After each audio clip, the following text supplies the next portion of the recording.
కేటీఆర్ గారు అరెస్టు కాబోతున్నారు కేటీఆర్ అన్న ప్రజెంట్ వార్త ఈ తెలంగాణ రాష్ట్ర వ్యాప్తంగా వస్తున్న నేపథ్యంలో ఏ రకంగా చూడాలి? ముందుగా అందరికి నమస్కారం అండి, ప్రేక్షకులకు అదేవిధంగా ప్యానల్ ఉన్న పెద్దలందరికీ నమస్కారాలు.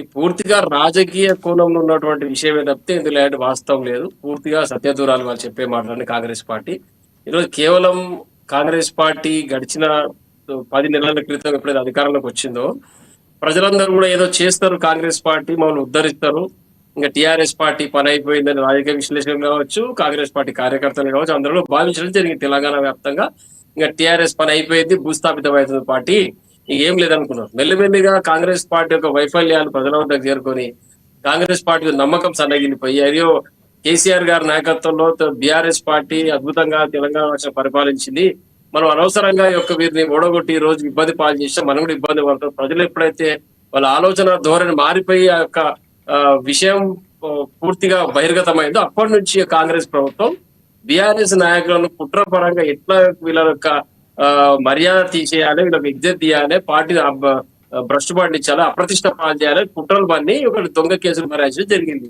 ఇప్పుడు రేవంత్ రెడ్డి గారు వారి చరిత్ర, వారి వ్యక్తిగత జీవితం మనం మాట్లాడితే మళ్ళీ వేరే విషయం అవుతుంది. వారు ఎట్లా రాజకీయాలకు వచ్చిర్రు, ఏం చేసిర్రు, ఎట్లా ఎదిగినరు అవన్నీ పక్కకు పెడితే రాజకీయ అంశాల్లో పూర్తిగా దొంగతనం చేస్తూ ఓటుకునేటు కేసు డబ్బులు ఇస్తూ ప్రజాస్వామ్యం కూని చేసే విధంగా వారు పాల్గొని అందులో ప్రత్యక్షంగా కెమెరాకు చిక్కిన వ్యక్తి రేవంత్ రెడ్డి గారు. ఈ రోజు అది పక్కకు పెట్టుకొని బీజేపీతో కుమ్ముక్కు అయిపోయి భారతదేశం సంబంధించిన పెద్దలతో కుమ్ముక్కై ఈరోజు రాష్ట్రంలో బీఆర్ఎస్ పార్టీని ఈ రోజు మీరు బండి సంజయ్ గారు ప్రెస్ మీట్ చూసుంటారు, అసలు బీజేపీ బీఆర్ఎస్ ని కాంగ్రెస్ ఒకటైపోయి బీజేపీని కనీసం అణగదొక్కాలని చూస్తున్నాయని చెప్పి మాట్లాడారు. మీరు మరి బీజేపీను వాళ్ళు ఎలా కాంగ్రెస్ వాళ్ళు కలిశారని మీరు అంటారు? బండి సంజయ్ గారు మాట్లాడే తప్పితే ఆవేశం తప్పితే ఆలోచన లేదు వారికి. వారు ఏదో మాట్లాడతారు. ఈ రోజు ప్రధానమంత్రి గారు మోడీ గారు మూడో పర్యాయము అప్రతిహతంగా విజయం సాధించి దేశంలో ప్రధానమంత్రి పీఠం పైన కూర్చున్నారు.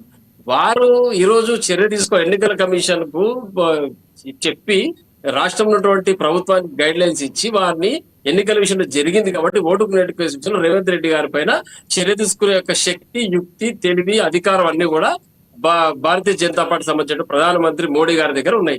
వారితో పాటు ఇప్పుడు వీళ్ళు కేంద్ర హోంమంత్రి గారు సంజయ్ గారు, మరి మీరు మాట్లాడొచ్చు కదండి. అది వదిలిపెట్టి బీఆర్ఎస్ పార్టీ కాంగ్రెస్ పార్టీ ఒకటైందని కలబొల్లి మాటలు ఎందుకు చెప్పాలి? ఈ రాజకీయ ఆరోపణలు బంద్ చేసి మీరు కేంద్ర హోంమంత్రిగా ఇక్కడ ఉన్నటువంటి ఐపీఎస్ అధికారులకు పూర్తి సూచనలు సలహాలు ఇచ్చే యొక్క శక్తి మీకున్నది. ఒక దాంతో పాటు ఒక టెక్నికల్ గా కూడా మీరు వాళ్ళని నియంత్రించవచ్చు. కాబట్టి అధికారికి చెప్పి వారు అరెస్ట్ చేయించండి. వదిలిపెట్టి ఈ రోజు బీఆర్ఎస్ పార్టీ కాంగ్రెస్ పార్టీ కుమ్ముక్కైంది ఎందుకు అబద్ధాలు మాట్లాడతారు? ఇటువంటి రాజకీయ కేవలం పత్రికల్లో పతాక శీర్ష ఎత్తనికే పని పంచాలి. బండి సంజయ్ గారు కేంద్ర మంత్రివర్యులుగా, మీరు కేంద్ర హోంశాఖ మంత్రిగా మీరు చేయాల్సిన విషయం మీకున్నటువంటి అధికారులతోటి, మీ ప్రభుత్వంలో అధికారులతోటి, విచక్షణ అధికారంతో అక్కడ ఉన్నటువంటి ఐపీఎస్ అధికారులు ఎన్నికల కమిషనర్ గారికి చెప్పి రేవంత్ రెడ్డి గారి పైన చర్య తీసుకోవాలి. ఇది బాధ్యత పూర్తిగా కేంద్ర ప్రభుత్వం కూడా ఇందులో ఇన్వాల్వ్ అయ్యి పని చేయొచ్చు. ఇప్పుడు ఇక్కడ రాష్ట్రంలో మళ్ళీ బీఆర్ఎస్ పార్టీ ఎక్కడ ప్రజల లోపల స్థానిక సంస్థల్లో బలం పుంజుకొని మంచి ఒక ఫలితాలు రాబడుతున్న దురుద్దేశంతో రేవంత్ రెడ్డి గారు ఈ యొక్క అక్రమ కేసులు బనాయిస్తారు. ఈ రోజు ఫార్ములా 1 రేసింగ్ అంతర్జాతీయ ప్రమాణంతో కూడుకున్న విషయం. ప్రపంచ స్థాయిలో వేరే వేరే దేశాల్లో జరగాల్సిన క్రీడలు మన రాష్ట్రానికి తీసుకొచ్చి హైదరాబాద్ యొక్క ప్రతిష్టను పైకి తీసుకొస్తే ఈ కళ్ళమల్లి మాటలు చెప్పి రేవంత్ రెడ్డి గారు దాన్ని రద్దు చేసేసి హైదరాబాద్ కు తీరని అన్యాయం చేశారు. దాంట్లో కేటీఆర్ గారు చేసిన వీరి పైన కేసు పెడతాను బెదిరిస్తే కేటీఆర్ గారు భయపడి ఒప్పందం కుదరడానికి నిధుల్ని ముందుగానే దారి మళ్లించినట్లుగా ఆరోపణలు ఉన్నాయండి. నిబంధనలకు విరుద్ధంగా విదేశీ కరెన్సీ ఇవ్వడంపై కూడా ఏసీబీ విచారణ చేస్తున్నట్టుగా తెలుస్తుంది. 2 సంస్థలకు అగ్రిమెంట్ జరిగినప్పుడు అందులో దారి మళ్లించి వారికే చెల్లించారు కదా డబ్బులు. వేరే సంస్థకు చెల్లించి వీళ్ళ అకౌంట్ ప్రైవేట్ అకౌంట్ కానీ పర్సనల్ అకౌంట్ కానీ ట్రాన్స్ఫర్ చేసుకోవాలి. డబ్బులు పూర్తిగా వారి అకౌంట్ కే చెల్లించడం జరిగింది, వారికే ఇవ్వడం జరిగింది. ముందస్తుగా ఇచ్చిరా, రేస్ అయిపోయిన తర్వాత ఇచ్చిరా అనేది పూర్తిగా వారు ఈ రోజు ప్రెస్ మీట్ పెట్టి కేటీఆర్ గారు బహిర్గతం చెప్పడం జరిగింది. ఆ రేస్ తో 700 కోట్ల రూపాయలు హైదరాబాద్ పెట్టుబడి రావడం జరిగింది. ఈ జడ్చల ప్రాంతంలో దివిటిపల్లికి అమరాజా ప్యాటర్న్స్ కంపెనీ వచ్చింది. విదేశీయులు ఇక్కడికి వచ్చిన చాలా మంది అక్కడ డబ్బులు ఇక్కడ రావడం జరిగింది. వృద్ధి రేటు కూడా టెక్నికల్ గా వాళ్ళు వెళ్ళబుచ్చడం జరిగింది. ఇవన్నీ లాభం జరిగిందా నష్టం జరిగిందా దీనికి అది గమనించాల్సింది పోయి ముందస్తు చెల్లించారు, డాలర్ ఇచ్చారు. డాలర్ ఎట్లా ఇస్తారండి? డాలర్ అమెరికాకి తెప్పించిన మనకు మారక ద్రవ్యం అందులో బ్యాంకులో చెల్లిస్తే దానికి సంబంధించిన డాలర్ వాళ్ళు ఇచ్చి ఉండొచ్చు.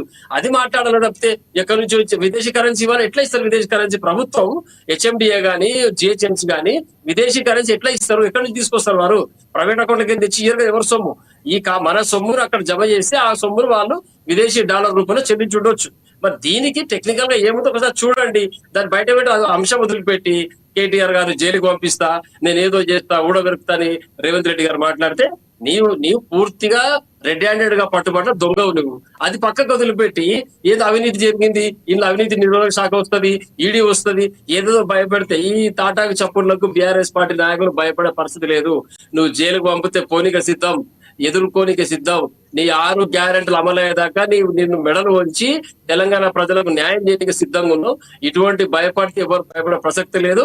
మా నాయకులందరూ లక్షలాది మంది కార్యకర్తలు, నిఖార్సైన కార్యకర్తలు తెలంగాణ వాదం కొరకు ప్రాణాలు సైతం అడ్డం పెట్టి పోరాటం చేసి తెలంగాణ సాధించుకున్నావు. ఇవాళ నువ్వు వచ్చే కలబోలి మాటలు చెప్పి సోనియా గాంధీ గారి దగ్గర కాలు మొక్కి రాహుల్ గాంధీ గారిని ఇక్కడ కులగాలను చేపించి ఏదో మాట్లాడిదో దేశంలో అద్భుతం జరిగిపోతుందని నువ్వు మాట్లాడితే నువ్వు గతంలో ఏం మాట్లాడినావు? సకల జన సర్వే గురించి అన్ని పేపర్లో వచ్చింది, అన్ని వాట్సాప్ గ్రూప్ లో చక్కర్లు కొడతా ఉంది వీడియో. కాబట్టి ఇటువంటి విషయాలు మాట్లాడేటప్పుడు కొంచెం హూందాగా ఒక ముఖ్యమంత్రి స్థాయిలో హూందాగా మాట్లాడాలి. అవతలి పడి కేవలం బ్లాక్ మెయిల్ రాజకీయం ఎక్కడ పోయింది తెలియాలా? రంగనాథ్ గారు ఎక్కడ పోయారు, హైదరాబాద్ ఎక్కడ పోయింది, ఏడిపోయింది అంతా మొత్తం డైవర్షన్. బెంగళూరు వెళ్ళారండి. ఏ రకంగా సుందరీకరణ చేయాలి, హైడ్రా ఎటువంటి స్టెప్పులు తీసుకోవాలని తెరవడానికి ఆల్రెడీ బెంగళూరు వాళ్ళు ఫాలో అవుతున్న రూల్స్ తెలుసుకుంటాక బెంగళూరు వెళ్ళారు. రేపు ఎల్లుండో వస్తారంట. కుకట్పల్లి చెరువు ఉంది, వీటిని 4 చెరువులు ఉన్నాయి, స్టార్ట్ చేస్తారు. అదే చెప్తున్నా. రైతు రుణమాఫీ అంటే దాన్ని పక్కకు దొరించడానికి హైడ్రా తీసుకొచ్చినావు. హైడ్రా మీద అల్లరి జరిగేసరికి మూసి సుందరీకరణ అంటున్నావు. ఉద్యోగస్తున్న రోడ్డు మీద అల్లరి చేసేసరికి ఇంకోటి మాట్లాడుతున్నావు. నువ్వు కేవలం ఇట్లా జోలి చెప్పి ప్రజల యొక్క తెలంగాణ ప్రజల దృష్టి మరణించే పని తప్పితే నువ్వు 9 నెలల్లో ఊడవెరికినది పొడిచిందని చూపించాలి. ఎక్కడ అభివృద్ధి లేదు, న్యాయ పైసా శంకుస్థాపన లేవు, కేవలం అభివృద్ధి మాటలు కల్లబొల్లి మాటలు మాట్లాడే తప్పితే ఎక్కడ కూడా కార్యాచరణ రూపొందించి లేదు. మూసి పేరు మీద రోజు ఉన్న చుట్టుపక్కల బీద బిక్కి వర్గాల ఇల్లు కొట్టేసి మళ్ళీ ప్రజల యొక్క దృష్టి మొత్తం రామ్మోహన్ గారు ఈ రోజు మూసీ పరివాహక ప్రాంతంలో ఏ పరిస్థితులు ఎలా ఉన్నాయో తెలుసుకుంటాకి ఆయన డైరెక్ట్ గా ప్రజలతోనే మమేకమైనట్టుగా వెళ్తున్నారు. ఆయన పుట్టినరోజు సందర్భంగా స్టార్ట్ చేశారు. ప్రజలకే తమ గోడు వెళ్ళబోసుకుంటాం. బిల్డింగ్ ఎందుకు కూలగొట్టలేదు? అది ఇసిపెట్టి ఈ మూసీ కాడికి ఎందుకు వచ్చినావు? ఓవైసీ బిల్డింగ్ దగ్గర ఫస్ట్ నువ్వు రేవంత్ రెడ్డి దమ్ము ధైర్యం ఉంటే, నువ్వు చిత్తశుద్ధి ఉంటే, నువ్వు చెప్పిన జీవో పైన నువ్వు అధికారం ఇచ్చిన